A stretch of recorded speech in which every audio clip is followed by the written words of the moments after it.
Hello guys, এই মুহূর্তে আমি স্ক্রিনে যাকে উঠাইতেছি সে হচ্ছে ইন্ডিয়ার এমন একজন ব্যক্তি। এমনও সময় গেছে, দুঃখ কষ্ট গেছে তার, সে ডাস্টবিন থেকেও নাকি খাবার কুড়িয়ে খেয়েছেন।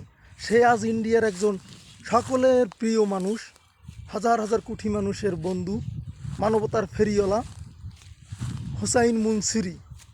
যেখানেই পথশিশু না খেয়ে আছেন, জামা কাপড় নাই, সেখানেই সে হাজির হয়ে যান খাবার নিয়ে, জামা কাপড় নিয়ে, অসহায় মা বোনদের কাছে চলে যান। সে আজকে এমন এক জায়গায় পৌঁছাইছেন, আল্লাহ তাকে পৌঁছাইছেন, আল্লাহর রহমতে ভালো জায়গায় পৌঁছাইছে। তো এই মানুষটি অনেক কষ্ট করছে জীবনে, সেই বোঝে শুধু কষ্ট কাকে বলে। সেই গরিব হইয়ে গরিব মানুষের মর্ম বোঝে, গরিব না হইলে বুঝতো না এতটা কষ্ট, এতটা মর্ম।